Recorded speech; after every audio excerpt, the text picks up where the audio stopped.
The scorching afternoon sun bore down mercilessly on Lagos, as Ada and Bola trudged along the dusty road leading to their small apartment.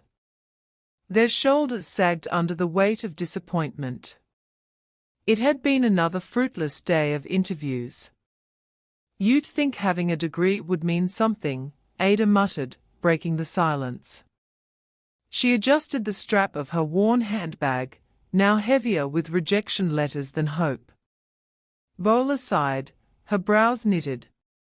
"At least this one didn't outright ask for favors," she replied, her voice tinged with both sarcasm and relief. Ada stopped abruptly, forcing Bola to do the same. Her dark, tired eyes locked onto her friend's. "But what's the difference? They won't hire us unless we stoop to their level. What's left for us, Bola? How are we supposed to survive?" Bola had no answer. She looked away, her lips pressed into a thin line. The truth was, she had been asking herself the same question for weeks. It had been nearly 6 months since their National Youth Service Corps, NYSC, ended. While their peers seemed to be finding opportunities, whether through connections or luck, she and Ada were stuck in a cruel cycle of interviews, empty promises, and mounting bills. When they finally reached their apartment, the tiny one-room space felt stifling, its cracked walls and peeling paint a stark reminder of their struggles. Ada flopped onto the bed, staring at the ceiling fan that spun lazily, barely doing anything to cool the air. "I'm tired, Bola," Ada said after a long silence. Her voice wavered, and Bola turned to see tears brimming in her friend's eyes. "I'm tired of struggling, of begging for what should be ours. We worked hard. We earned our degrees. Why does it feel like we are being punished?" Bola sat on the edge of the bed, her own eyes glistening. "I don't know, Ada. Maybe we weren't meant to succeed." Ada shot up, her frustration boiling over. "Don't say that. We are not failures. There has to be a way out of this, there has to be." She paced the room, her steps quick and agitated. "There is no way out," Bola whispered, barely audible. Ada stopped in her tracks.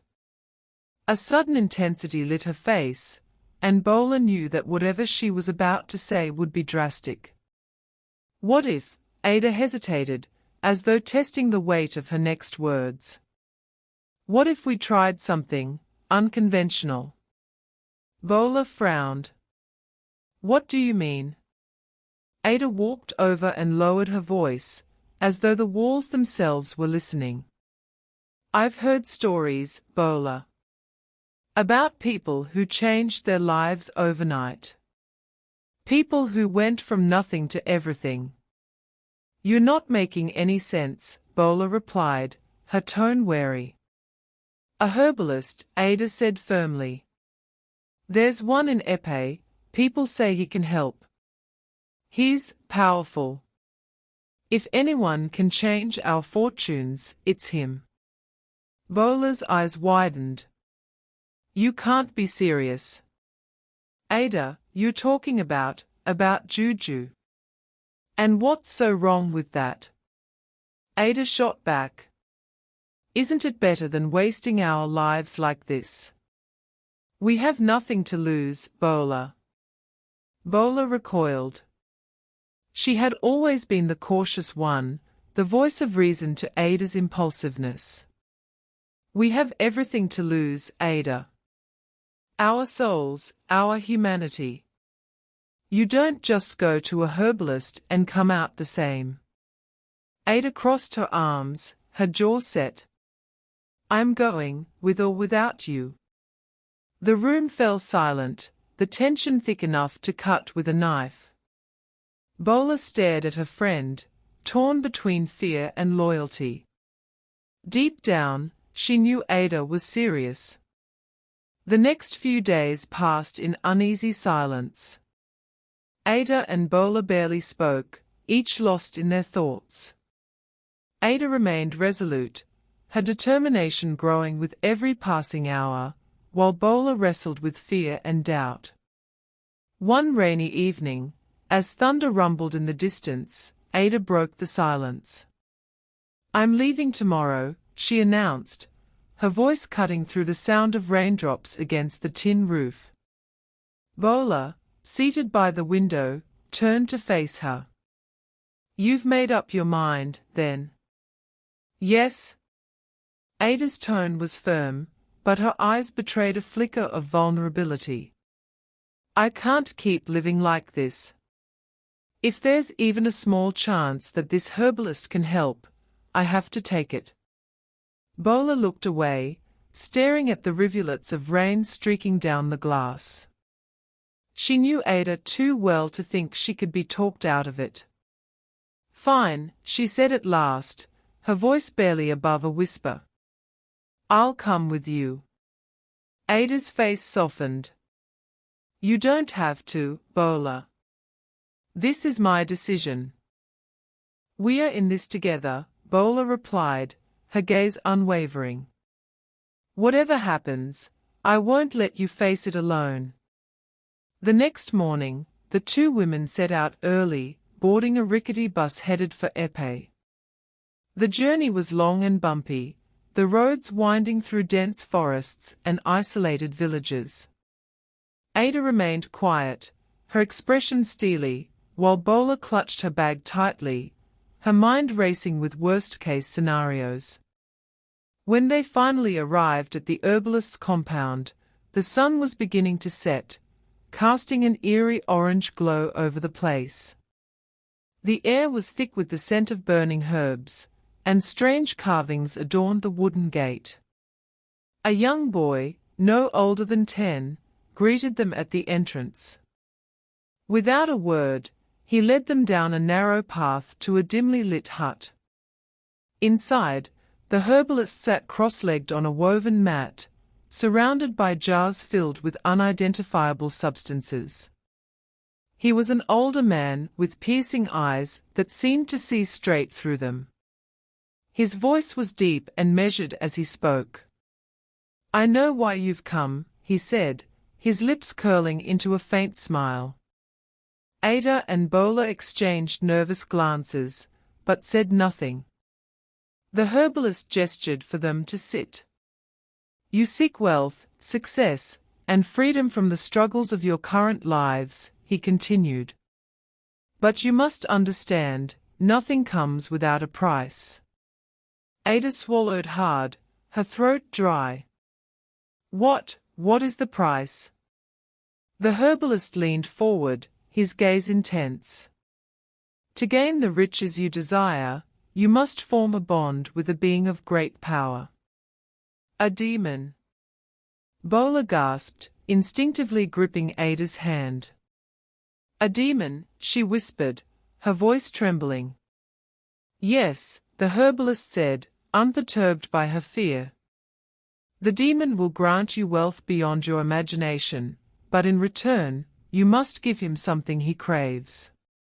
"And what's that?" Ada asked, her voice steady despite the chill creeping up her spine. The herbalist's smile widened. "Your bodies.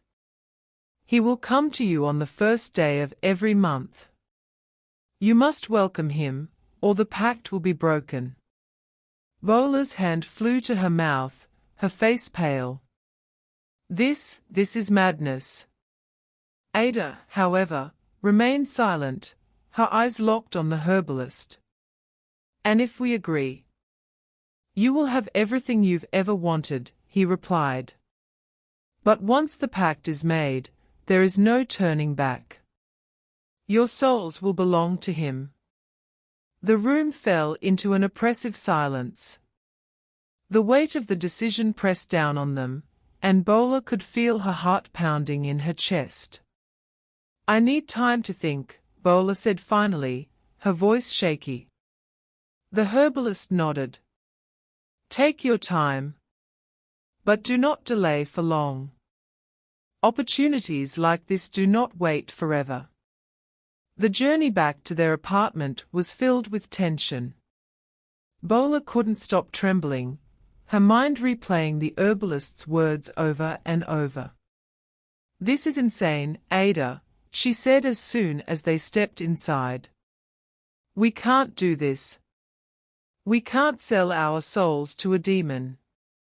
Ada slumped onto the bed, her expression grim. "And what's the alternative, Bola? Starve? Spend the rest of our lives begging for scraps?" "There has to be another way," Bola insisted. "We can't just give up our humanity for money." Ada turned to her, her eyes blazing. "You think I want this? You think I don't know how dangerous it is? But I'm tired, Bola. Tired of feeling worthless. If this is the only way to change our lives, then so be it."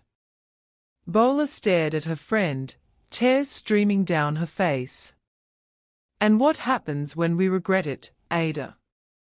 What happens when it's too late?" Ada didn't answer.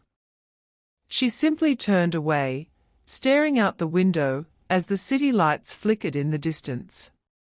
The dim glow of the setting sun cast long shadows over the herbalist's compound as Ada and Bola stood at the gate, their nerves frayed and their breaths shallow. This time, there was no room for doubt. They had made their choice, or rather, desperation had made it for them. The young boy from before appeared without a word, beckoning them to follow. Ada walked ahead, her steps firm, while Bola lagged behind, clutching her bag as though it could shield her from what lay ahead. Inside the hut, the herbalist sat cross-legged, surrounded by flickering candles. The room smelled of burning herbs and something metallic, like blood. His piercing gaze fell on them as they entered, and without preamble, he spoke. "You've come to accept the terms." Ada nodded. Bola's voice failed her, but she managed a reluctant nod as well. The herbalist's lips curled into a knowing smile. "Good. Let us begin." He motioned for them to sit on the woven mat before him. As they lowered themselves, he began gathering items from the shelves: bones, black powder, and a vial of thick, red liquid. "Once this ritual begins," he said gravely, "there is no turning back. Do you understand?" "Yes," Ada said, her voice steady. Bola hesitated, then whispered, "Yes." The herbalist drew a circle around them using the black powder, muttering incantations in a language neither of them understood. The air grew heavy, the room darker, as though the walls themselves were absorbing the light. A chill settled over their skin, raising goosebumps despite the sweltering heat outside. From a small pouch, the herbalist retrieved a jagged knife and handed it to Ada. "A drop of your blood to summon him," he instructed. Ada took the knife, her hands trembling only slightly, and pricked her finger. She watched as a single drop of blood fell onto the black powder. The substance hissed and crackled as though alive. "Your turn," the herbalist said, turning to Bola. Bola's entire body shook as she took the knife. Her heart pounded so loudly it drowned out the sounds around her. With a deep breath, she pricked her finger, wincing as the blood fell onto the circle. The reaction was immediate. The air turned icy, and the candles flickered violently before extinguishing altogether. In the pitch black, a guttural growl echoed through the room, sending shivers down their spines. The herbalist's voice rang out, steady and commanding. "Great One, hear me. I summon you to accept the offerings before you. Bind their lives to your power, as they seek your blessings. A figure began to materialize within the circle, its form grotesque and otherworldly. The demon stood over 7 feet tall, its skin a sickly shade of gray, with glowing red eyes that pierced through the darkness. Its presence radiated malice and power, making Ada and Bola feel like ants before a predator. The demon's gaze fell on them, and its lips curled into a menacing grin. "You dare summon me," it growled, its voice reverberating through their very bones. The herbalist bowed low. "They seek your favor, Great One. They offer themselves in exchange for your blessings." The demon's eyes narrowed as it studied the 2 women. "Do you understand what you are asking?" Ada nodded, though her stomach churned with fear. "We do." "And you," the demon said, turning its gaze to Bola. "Do you accept my terms?" Bola froze, her throat dry.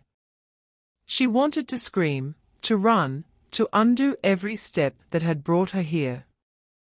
But then she glanced at Ada, who sat unwavering. Trembling, she forced herself to nod. The demon's grin widened. "Very well." It raised a clawed hand, and an invisible force pinned both women to the ground. They could barely move, their limbs heavy and unresponsive. The room spun, their surroundings distorting into a kaleidoscope of shadows and whispers. The demon spoke again, its voice low and sinister. "From this moment forward, your lives are mine.